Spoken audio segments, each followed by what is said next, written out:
తెలంగాణ ప్రజలందరికీ నమస్కారం.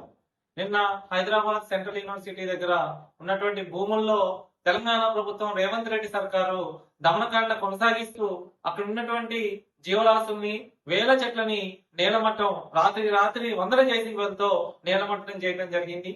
ఇదొక చాలా హింసాపూరితమైనటువంటి చర్య.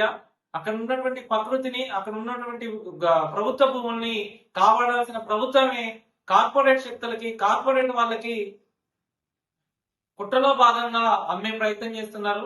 వీళ్ళు దోచుకోవడం కాక కార్పొరేట్ శక్తులకు కూడా భూములను అంటగట్టే ప్రయత్నం చేస్తున్నారు. దీన్ని మేము తీవ్రంగా యువతరం పార్టీ నుంచి ఖండిస్తున్నాం. అదేవిధంగా దీన్ని అడ్డుకోపోయినటువంటి అక్కడ జీవ వైవిధ్యాన్ని కాపాడాలనే ఉద్దేశంతో అక్కడ భూముల్ని కాపాడుకోవాలని, ప్రభుత్వ భూముల్ని సెంట్రల్ యూనివర్సిటీ సంబంధించిన భూముల్ని కాపాడుకోవాలనే ఉద్దేశంతో ఏదైతే సెంట్రల్ యూనివర్సిటీ విద్యార్థులు చేస్తున్నటువంటి పోరాటాన్ని అణిచివేస్తూ వాళ్ళపై కేసులు కూడా పెట్టడాన్ని మేము తీవ్రంగా యువతరం పార్టీ తరఫున ఖండిస్తున్నాం.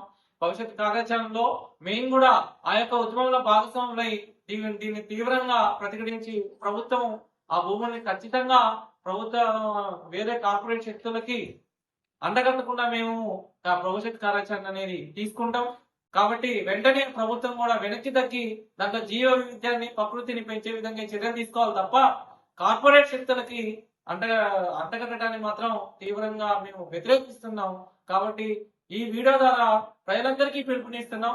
యువకులారా, విద్యార్థులారా, మేధావులారా, ఖచ్చితంగా మీరందరూ స్పందించండి, దీన్ని వ్యతిరేకించండి అని యువతరం పార్టీ పిలుపునిస్తుంది. ధన్యవాదాలు.